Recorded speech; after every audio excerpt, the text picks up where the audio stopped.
Greetings everyone, Ray Landis here with my Squier Classic Vibe 50s Telecaster. And if you've seen any of my other videos, you know that I actually ruined this guitar trying to fix it up and get it to be a better guitar.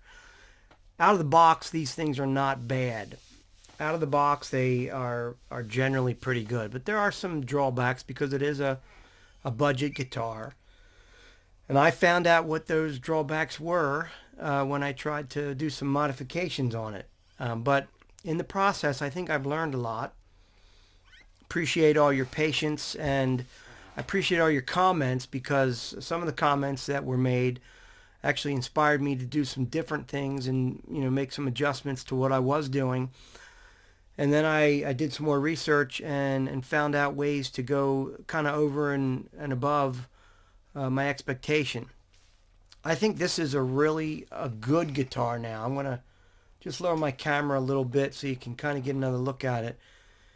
It's really got some great features now. It did before, but now they're upgraded, and especially the fretwork. The thing I tried to do to it when I first got it was just to bring it up to par and leave kind of like the bones structure of it the same. The neck I thought was great. I thought that was the big asset that this guitar had, was the neck, saying that the bones of the guitar are good.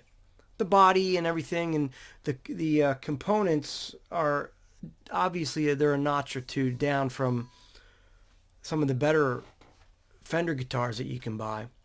But not too bad. I found out that the pots that this thing had were full-size pots, but the switch wasn't too good. So the pick guard was a single ply, which a lot of people like, and I don't really care for that. So I put the 3-ply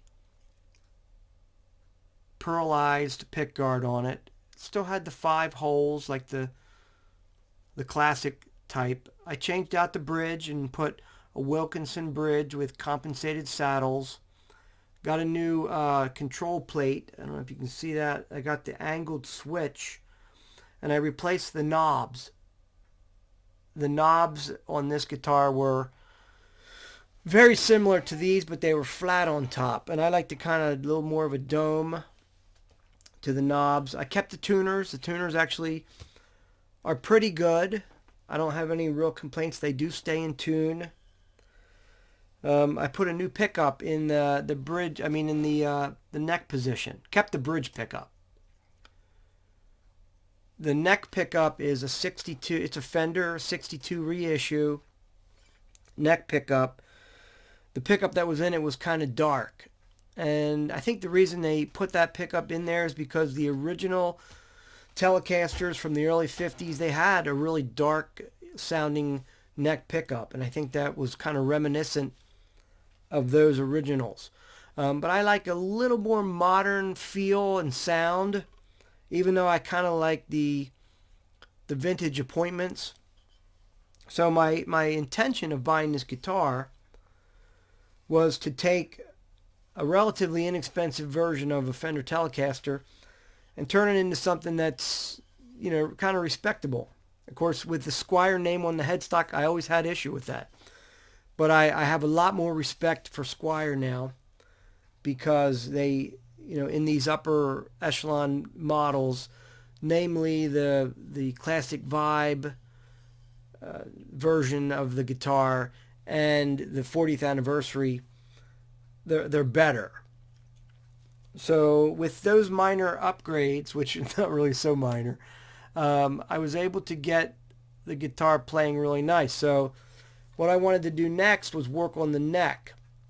And as I described in one of my videos, I tried to use a file, the kind that they use to even the frets out after a fret job, along the edge of the fretboard going this way, and I angled it in ever so slightly, created a ramp, and that's where my problems began, because I had it playing pretty good. It felt and sounded just kind of like good, But now I had this problem with the neck. The angle on the fret was so extreme that when I played a chord, especially like a D chord or whatever, my middle finger would slip off. And different types of things that I would do, the string would slip off the edge of the fret. And that's a little disheartening because that's a major issue you got to work with. So I was like, what in the world am I going to do with this thing? Other than that, the thing was playing and sounding really well. I mean, even with the, I'll bring it down a little bit, even with the frets being messed up, it still overall was pretty good. But that was an issue. I had to fix that. Couldn't live with that. So I debated as to what to do. Didn't consider doing a fret job because I had never done that before. A fret job to me seemed like a plunge into the unknown. So I didn't consider doing that. I ordered a neck from a guy on eBay. He's a really great luthier. Sent me a nice neck. It had a Fender Telecaster logo up front on the headstock. It fit perfectly, but because it got tied up in shipping for about a week in cold weather, the frets had started, the wood had contracted, and the frets started to pop up, and they were uneven like over the entire fretboard. So the guy let me have a refund. I sent it back to him. He's an expert. I mean, the neck looked beautiful. It just was so silky and smooth, but because of the temperature change and the drastic conditions for an extended period of time, that neck was ruined. So I sent that neck back, and he gave me a refund, and I went on to Stratosphere on eBay, and I learned that Stratosphere actually takes guitars and parts them out. I had said in my video that the neck I purchased, which was an exact copy of this neck, had never been mounted on a guitar. Well, I learned that they don't do that. They actually buy the guitars, take them apart, and part them out. So it had actually been installed on a guitar, but never, used as that whole guitar together. It was all taken apart and parted out. So I bought it. I still have that neck. Means I'm probably going to have to build another guitar. But what I found out about these Squier Classic Vibe 50s Telecasters and Stratocasters is that the frets, they're tall, narrow, but the metal in the fret is very soft. And it didn't take much to just angle that whole entire side of the fretboard too much and just ruined it. So now I've got a new neck. I'm thinking about putting that on, and I'm also thinking about, the waist of this neck and not wanting to actually turn it into a waist. So I started doing some research, and I was told by many people, don't try to refret maple fretboard with all that gloss on it. The frets are going to tear out. You're going to ruin it. Cosmetically, it's going to look horrible. You can see now. I'm going to tell you how I got this neck the way it is. So they said, don't do it. It's just going to be, just a total mess up. It's not going to work out. So prayer does work. And I wanted to learn how to do it, so I ordered some other tools. I spent a little money on some tools. I used a soft face mallet. I ordered some guitar fret end nippers, the kind that you use to extract frets. Watched a few videos.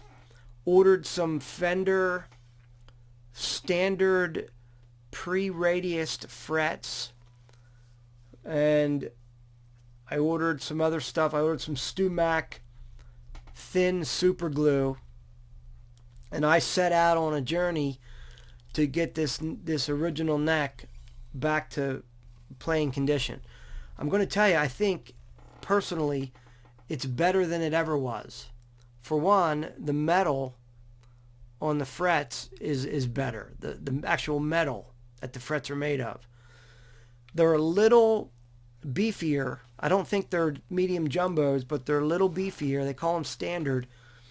And I was able to take my time and get the fret ends really nice. I don't know if you can see, but they're almost spherical, like some of these new guitars that are coming out. Now, I had to take painstaking effort to get this thing like this. It took me a while. I took my time. I did a little bit of research. I did a little bit more research. I used a soldering iron, and some people in the comments told me that I actually used the tool incorrectly, and that's the way you mess the fret up, the fretboard up.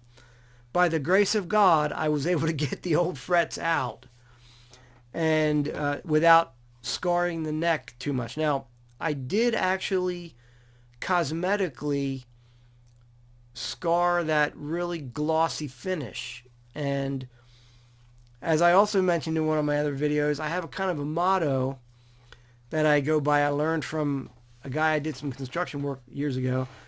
Putty and paint makes me what I ain't. So I think you can cover up almost anything if you know how to do it. So when I got these frets in, I leveled them with several grades of sandpaper. I was able to I was able to get the crown back on the fret. I bought a crowning tool. Not the best one out there, but it was a nice one. That worked pretty good. I recrowned the frets. I realized I forgot to glue one of them because I super glued them all in. And I forgot to glue one, and the reason I figured it out is because when I ran the file down the side of the fretboard, this time very carefully, to even them out with the edge of the fretboard, I felt one of them moving. I'm going to bring this down so you can actually see the guitar a little bit more.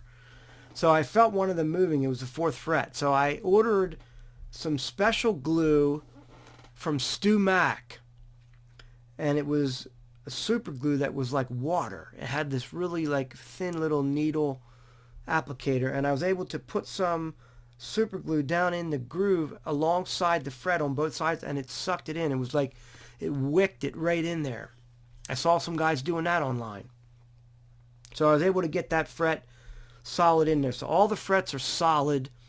They were leveled, crowned, and I painstakingly went down all of the frets and dressed them so that they're just really smooth. But I left them a little bit longer than the original fret because this is a thin neck, and because it's so thin, the string's already very close to the edge of the fretboard. So I left them as long as I could, and I just made them kind of spherical on the end. I don't know how good you can see that, but they turned out really great. They're smooth, and they are a little bit longer, and it makes that neck just feel a little bit better. Maybe not everybody's cup of tea, but for me, I really wanted to do that. So the other thing I did was debate what to do with the fretboard, because cosmetically I had made some marks in the gloss, and I was really nervous about going the extra step and making it into a satin finish, but I had to polish these frets anyway because they were kind of in need of it. All that work had been done. They were all leveled, crowned, dressed, perfectly level. Everything was great. Before I put the neck back on, I said, okay, I'm going to go ahead one step farther, and I'm going to make this neck into a satin neck. Now, in the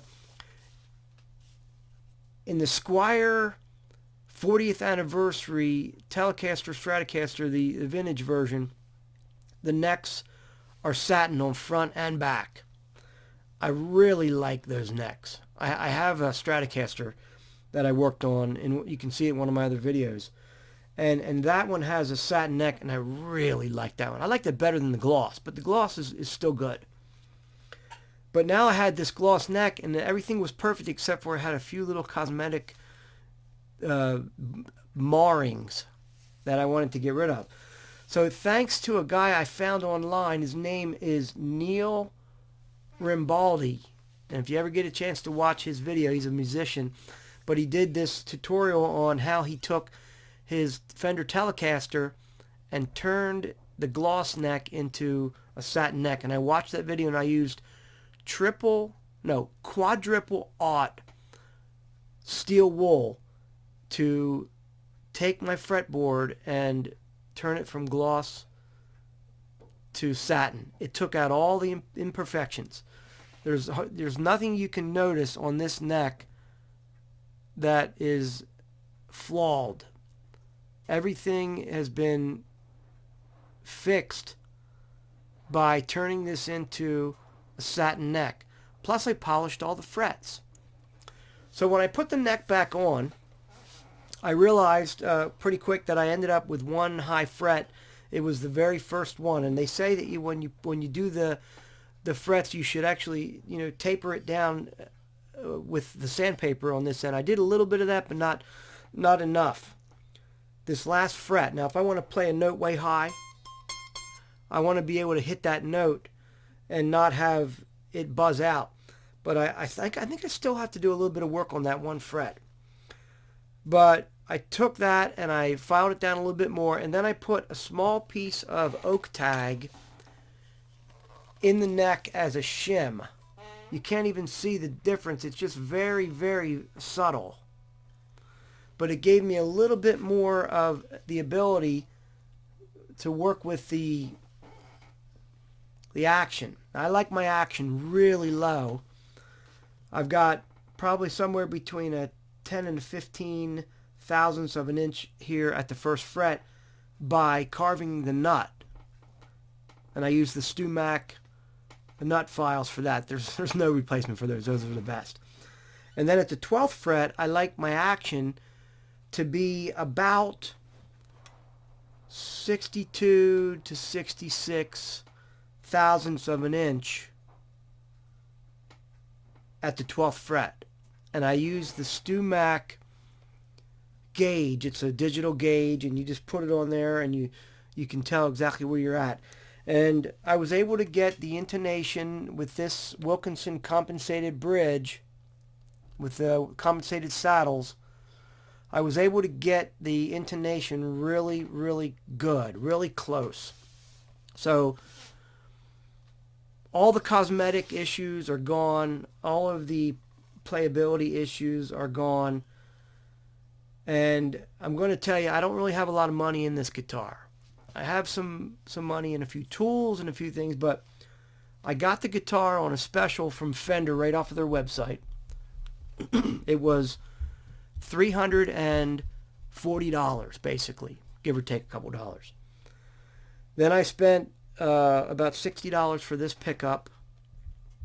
I spent probably $20 for the bridge, maybe another $20 for the switch, $10 for the pick guard.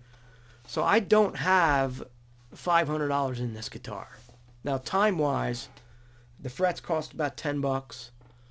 The tools cost another $50, which I'm going to use on other stuff. But it probably didn't cost much more than it would have cost at the regular price, which is $429.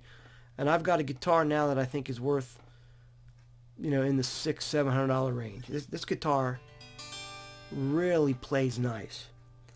And I'm going to play a few things just to let you kind of hear how it sounds.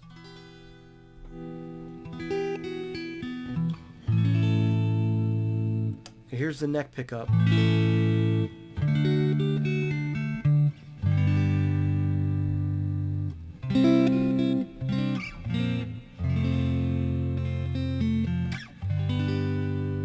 There's the neck and the bridge.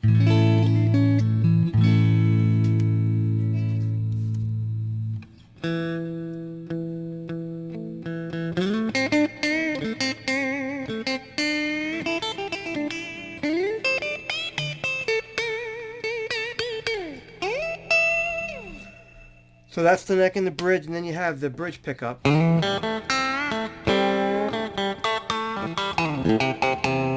Got all that quack that you like, if that's what you like.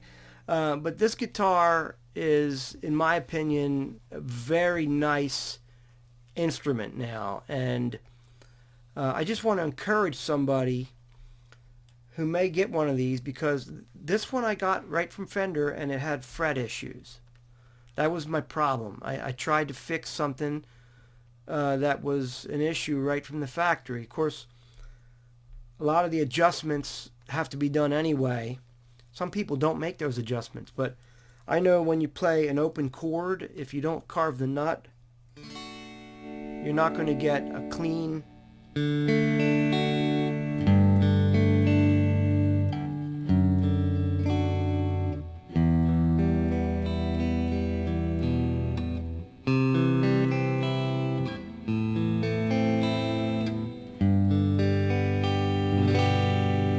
a lot of times you play a chord in an open position like that when your nut isn't carved right, and the chord sounds terrible. You can play a bar chord, but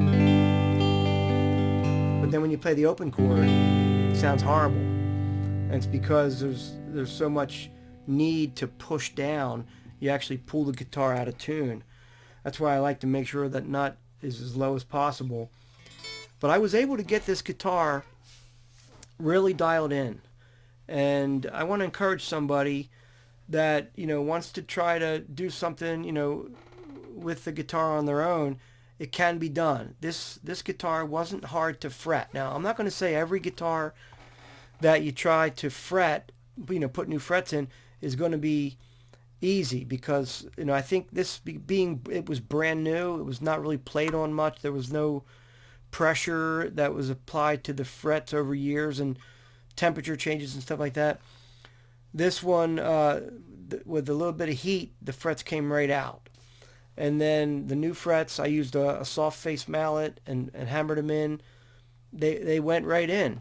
Little bit of super glue. Did some testing with some things on the side to make sure that everything was good. But this can be done. And again, I didn't spend a whole lot. I think I've got probably $450 in this guitar, and they go for that at different times. The retail price, I think, is $429, and you get that from Sweetwater. You might be able to get a discount if you know one of your reps or something. But this is something that anybody could do, and I would now, with the neck being like it is, put this up against any Fender Stratocaster or Fender Telecaster, because it's got good pickup. The neck is really good. I don't know. I might do a few more things to it, but I like it the way it is. So I hope this helped somebody to become brave and do something. I was totally freaked out about doing this job. Totally overcome with anxiety, but I prayed. I thanked God for the help he was going to give me, and expected it to turn out good. Now, you may ruin something, but it can be fixed. It can be fixed. If you ruin it to the point where it can't be fixed, that part can be replaced. It's true. Nobody really wants to throw away a couple $100. But if you have a few extra dollars and you want to make something like this really good, I get a lot of enjoyment out of it. I think that doing this makes me want to play this guitar more than one that I just buy and it's already perfect. I have some guitars like that, and I don't play them as much. When I work on them, I feel drawn to them. I feel excited to play them. They become intuitive. I want to write songs. I want to play, and I really enjoy it. So hopefully it's encouraged somebody. If you liked what I said today and what I've shown here, please hit the like button. Subscribe. I'm going to bring some more stuff. Hit the notification bell and send me some constructive comments that I can use, that I can feed on. And I'll see you next time. God bless you all. Happy New Year.